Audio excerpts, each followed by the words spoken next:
आज की इस वीडियो में हम डिस्कस करेंगे कि करंट ट्रांसफार्मर की सेकेंडरी रेटिंग किस बेस पे सिलेक्ट की जाती है। जैसा कि सेकेंडरी रेटिंग्स दो तरह की होती हैं करंट ट्रांसफार्मर की, 1 एम्पेयर 5 एम्पेयर। तो कौन से ऐसे पैरामीटर्स हैं जिनकी बेस पे ये डिसाइड होगा कि कौन सी सीटी बेहतर रहेगी हमारी एप्लीकेशन के लिए। करंट ट्रांसफार्मर, जिसको सीटी भी हम कहते हैं, पावर सिस्टम्स के अंदर इसका बहुत ज़्यादा यूज़ होता है। इसको पावर सिस्टम के अंदर करंट को मेजर करने के लिए और मॉनिटर करने के लिए, प्रोटेक्शन ऑफ पावर सिस्टम के लिए यूज़ किया जाता है। इस सेंस में करंट ट्रांसफार्मर की इंपॉर्टेंस, इसकी सिलेक्शन क्राइटेरिया एक इम्पॉर्टेंट पैरामीटर है जो कि इस वीडियो में आज हम डिस्कस करेंगे। जहाँ तक बात आएगी करंट सिटी की प्राइमरी करंट की, तो ये ऑल द टाइम डिपेंड करेगा लोड करंट के ऊपर। इसमें यूज़र के पास कोई ऑप्शन नहीं होगी। लोड करंट लेट से किसी सर्किट के अंदर 73 एम्पेयर है, तो इसमें यूज़र के पास ऑप्शन होगी 100/1 की, जो भी standard primary ratings next higher rating available होगी। लेकिन जब सेकेंडरी की करंट की बात करेंगे तो सेकेंडरी रेटिंग जो स्टैंडर्ड है इंटरनेशनल लेवल के ऊपर, उसमें दो रेटिंग्स आती हैं, 1 एम्पेयर सेकेंडरी और 5 एम्पेयर सेकेंडरी। अब इन दोनों में से कौन सी सेकेंडरी रेटिंग 1 एम्पेयर या 5 एम्पेयर हमारी एप्लीकेशन को ज़्यादा सूट करेगी, इस चीज़ को हम डिस्कस करेंगे आज की इस वीडियो के अंदर। लेट्स से कि एक सिटी ले लेते हैं, एक केस स्टडी करते हैं जिसमें सिटी रेशो उसकी 100/1 एम्पेयर सेलेक्ट करते हैं। 100 ampere primary and 1 ampere secondary होगा जिसके अंदर। तो अब ट्रांसफार्मर के अंदर एक नेचुरल फिनोमिना है कि प्राइमरी एम्पेयर टर्न्स और सेकेंडरी एम्पेयर टर्न्स एक दूसरे को बैलेंस आउट कर देते हैं। इस केस में अगर इसके एम्पेयर टर्न्स कैलकुलेट करें, 100 ampere primary current multiply by number of turn, चूँकि बार टाइप सीटी हमने सेलेक्ट की है तो इसका नंबर ऑफ टर्न 1 होगा, तो 100 एम्पेयर टर्न्स इक्वल होंगे प्राइमरी एम्पेयर टर्न्स। अब सेकेंडरी टर्न्स की बात करें तो सेम एम्पेयर टर्न्स को बैलेंस आउट करने के लिए सेकेंडरी करंट, चूँकि हमारी सीटी का 1 एम्पेयर है, इस केस के अंदर 1 एम्पेयर मल्टीप्लाई बाय, अगर सीटी के 100 टर्न्स होंगे देन जाके ये इक्वल आउट और बैलेंस आउट करेगी प्राइमरी एम्पेयर टर्न्स को। सो प्राइमरी एम्पेयर टर्न और सेकेंडरी एम्पेयर टर्न्स को बैलेंस आउट करने के लिए सेकेंडरी के 100 नंबर ऑफ टर्न्स रिक्वायर्ड होंगे। अब यहाँ पे जो 100 नंबर ऑफ टर्न्स रिक्वायर्ड है सेकेंडरी के ऊपर, प्राइमरी एम्पेयर टर्न्स को बैलेंस करने के लिए सेकेंडरी के ऊपर 100 टर्न्स होंगे। 100 टर्न्स ऑब्वियसली एक बड़ी क्वांटिटी है, एक ह्यूज नंबर ऑफ टर्न्स हैं जिसको सेकेंडरी कोर के ऊपर एकोमोडेट करना पड़ेगा। अब इसी केस को इस तरह से चलते हैं कि एक एग्जांपल लेते हैं 100/5 एम्पेयर सिटी के अंदर। सेम केस के अंदर चूंकि लोड स्टिल प्राइमरी में 100 एम्पेयर है, जबकि सेकेंडरी हमने चेंज किया 5 एम्पेयर के ऊपर। तो 5 एम्पेयर के केस में देख लेते हैं कि नंबर ऑफ़ टर्न्स कितने चाहिए होंगे जो कि प्राइमरी करंट को, प्राइमरी एम्पेयर टर्न्स को बेसिकली बैलेंस आउट कर सके। तो सेकेंडरी एम्पेयर टर्न जो बनेंगे, number of 5 ampere secondary current multiply by number of turns. So whenever we, जब भी हम इसको मल्टीप्लाई करेंगे 5 × 20 100 एम्पेयर टर्न्स। तो यहाँ से एक चीज़ क्लियर हो रही है कि 20, अब जब सीटी रेशो बढ़ाई है हमने 100 और 5 सेकेंडरी ली है, तो उस टाइम पे 20 नंबर ऑफ टर्न्स चाहिए सेकेंडरी के ऊपर प्राइमरी एम्पेयर टर्न्स को बैलेंस आउट करने के लिए। तो एक चीज़ जो सिग्निफिकेंट है कि जब सीटी 1 एम्पेयर की थी तो 100 नंबर ऑफ टर्न्स चाहिए थे सेकेंडरी पे। जब सीटी हमने 5 एम्पेयर की ली है तो 20 नंबर ऑफ टर्न्स रिक्वायर्ड है सेम एम्पेयर टर्न्स को बैलेंस आउट करने के लिए। तो बेसिकली जो ये सिग्निफिकेंट डिफरेंस है between number of turns required secondary in case of 1 ampere and in case of 5 ampere secondary, एक केस में 100 टर्न चाहिए, दूसरी केस में 20 टर्न चाहिए। तो ये चीज़ क्लियर कर रही है कि एक कोर का साइज़ मच बिगर चाहिए होगा, ऑलमोस्ट 5 टाइम। अगर हम 1 एम्पेयर की सीटी यूज़ करेंगे तो ऑलमोस्ट 5 टाइम कोर का साइज़ बढ़ जाएगा। तो पहली जो चीज़ हमने नोट की वो core size will increase, core size increase होगा। और कोर साइज़ के इंक्रीज़ होने से ज़ाहिर है सीटी का साइज़ बड़ा हो जाएगा, उसकी कास्ट बढ़ जाएगी। इसी चीज़ को एक दूसरे एंगल में जाके चेक करेंगे। ट्रांसफार्मर की जो EMF इक्वेशन होती है, E = K some constant × 4.44 frequency flux multiply by number of turns. अब इस केस के अंदर क्योंकि ये के कांस्टेंट है, 4.4 कांस्टेंट है, फ्रीक्वेंसी भी कांस्टेंट है, एंड फ्लक्स जो कि डिपेंड कर रहा है प्राइमरी करंट या लोड करंट के ऊपर, ये भी एक कांस्टेंट है फ्लक्स। तो बाकी रह जाएगा नंबर ऑफ टर्न्स। सो हम कह सकते हैं कि ई induced voltage in secondary directly proportional होंगे नंबर ऑफ टर्न्स के। तो जब सी टी 100/1 की यूज़ करेंगे तो इट मीन्स जहाँ पे 100 नंबर ऑफ टर्न्स चाहिए थे तो वहाँ पे ईएमएफ इंड्यूस भी ज़्यादा होगी, क्योंकि दोनों डायरेक्टली प्रोपोर्शनल हैं, voltage induce voltage in secondary और नंबर ऑफ टर्न्स। जबकि यही सेम 100/5 एम्पेयर सिटी के केस में, जो कि नंबर ऑफ टर्न रिड्यूस होकर 5 टाइम रिड्यूस होकर 20 तक रह गए थे, उस केस के अंदर वोल्टेज भी 5 टाइम कम हो जाएंगे।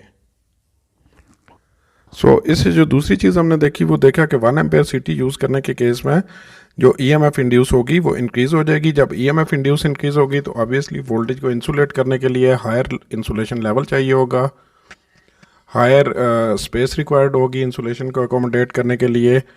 तो दूसरी चीज़ जो हमने देखी है वो ये है कि 1 एम्पेयर सिटी यूज़ करने के केस में इंसुलेशन लेवल मोर चाहिए होगा, जो कि मोर स्पेस लेगा, मोर कास्ट को इम्पैक्ट करेगा, साइज़ को इम्पैक्ट करेगा।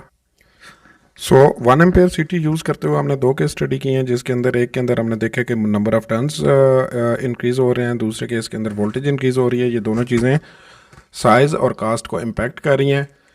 तो इट मींस कि यहाँ तक की स्टडी से हम ये देख सकते हैं कि 5 एम्पेयर सिटी यूज़ करना ज़्यादा बेनिफिशियल है as compare to 1 ampere city.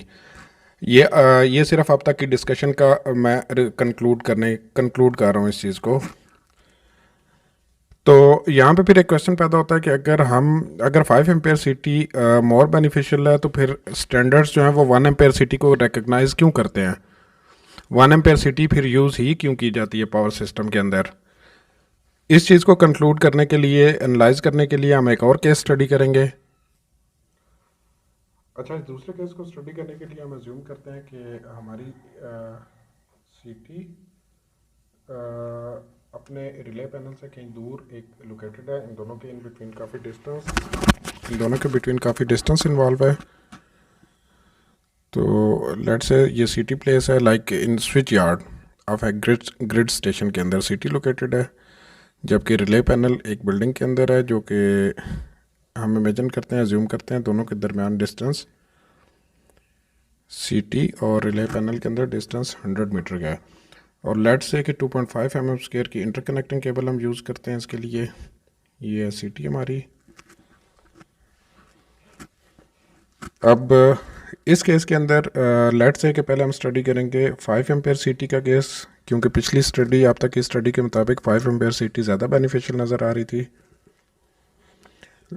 Suppose करें कि इंटरकनेक्शन लीड्स की जो रेजिस्टेंस है टू साइड, एक साइड की 0.4 ओम और 0.4 ओम एक साइड की, सो दोनों साइडों की R L is equal to total R L is equal to 0.8 ohm equal होगी। अब जो बर्डन इन लीड्स की वजह से सिटी पे इम्पोज होगा उसको कैलकुलेट कर लेते हैं। Burden is equal to I square into Z. CT चूँकि हमने सपोज की है 5 एम्पेयर की, so 5 ampere square 5 square into Z 0.8, ये इक्वल होगा 20 VA के।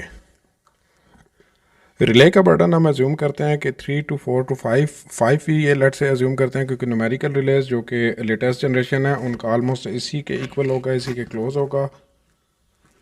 तो अब टोटल VA अगर हम देखें, VA टोटल जो कि सिटी पे इम्पैक्ट कर रहा है वो लीड्स का बर्डन प्लस रिले का burden 20 VA plus 5 VA for relay, तो ये टोटल बर्डन आ जाएगा 25 VA। तो अब यहाँ पे एक चीज़ देखें कि एक्चुअल जो लोड हमारा जो VA था, बर्डन था रिले का, वो था ओनली 5 VA। सिर्फ डिस्टेंस की वजह से जो इंटरकनेक्शन लीड्स हैं उन्होंने 20 VA का बर्डन एडिशनल ऐड कर दिया। तो जैसे जैसे VA इंक्रीज़ करेगा, सेम उसी तरह से हमारी कास्ट और साइज सिटी का इंक्रीज़ कर जाएगा। अच्छा, सेम बर्डन और सेम स्कीमेटिक को हम कंसिडर करते हैं, कैलकुलेट करते हैं with reference to 1 ampere secondary CT. तो जो वोल्ट एम्पेयर और लोड इंटरकनेक्टिंग केबल्स का बनेगा I square Z is equal to, अब सेकेंडरी करंट 1 एम्पेयर हो अगर सिटी का, 1 एम्पेयर इंटू 0.8, ये नेट इक्वल आ जाएगा 0.8, और वी ए टोटल जो आएगा इंटरकनेक्टिंग लीड्स प्लस रिले का बर्डन, वो हो जाएगा 0.8 plus 5 V A from the relay, तो ये हो जाएगा 5.8 वी ए। अब देखें 5 एम्पेयर सिटी के केस में हमें टोटल 25 वी ए का बर्डन ऑब्जर्व हुआ, जिसकी वजह से हमें नेक्स्ट हायर रेटिंग जो भी अवेलेबल होगी लेट से 30 वी ए की सिटी वो यूज़ करनी पड़ेगी, जबकि सेम सिस्टम सेम स्कीम के अंदर जब सिटी हमने 1 एम्पेयर की यूज़ की है तो टोटल बर्डन रिड्यूस होकर 5.8 वी ए तक रह गया, जिसके लिए सिटी साइज़ काफ़ी स्मॉल और चीपर चाहिए होगा। अच्छा, इस सारी डिस्कशन को सम अप कैसे करेंगे? सम अप इस तरह करेंगे, दो केस स्टडी किए, एक में हमें 5 एम्पेयर सिटी ज़्यादा बेनिफिशियल नज़र आई, जबकि दूसरे केस के अंदर 1 एम्पेयर सिटी का ज़्यादा बेनिफिट अचीव हुआ हमें। तो इसको समराइज़ करने के लिए हम ये कंक्लूड कर सकते हैं कि जहाँ भी सिटी और रिले के अंदर डिस्टेंस मिनिमम होगा, लेट से सेम स्विच गियर के अंदर सिटी और रिले की इंस्टॉल्ड होंगी, तो वहाँ पे उस केस के अंदर हम 5 एम्पेयर सिटी ज़्यादा बेहतर रिजल्ट्स देगी, ज़्यादा सूट करेगी इकोनॉमिकली साइज़ वाइज। और सेम जो इस केस के अंदर जहाँ पे सिटी और रिले के दरमियान एक डिस्टेंस इन्वॉल्व हो जाएगा, लेंथ इन्वॉल्व हो जाएगी, उस केस के अंदर हमें 1 एम्पेयर की सिटी ज़्यादा बेनिफिशियल होगी, ज़्यादा सूट करेगी। तो ये था वो बेसिक कंसेप्ट जिसमें मैंने क्लियर करने की कोशिश की है कि 1 एम्पेयर और 5 एम्पेयर सेकेंडरी सिलेक्शन का क्राइटेरिया क्या होगा, उसके पीछे डिज़ाइन लॉजिक क्या होगी। उम्मीद करता हूँ कि आज की वीडियो आपको जो हमारा गोल था मेन उसको क्लैरिफाई करेगी। फिर भी अगर किसी का कोई क्वेश्चन हो तो आप कमेंट सेक्शन में मुझे ज़रूर बताइएगा, मैं ट्राई करूँगा कि आपके सारे सवालों के जवाब दे सकूँ। Thanks for watching.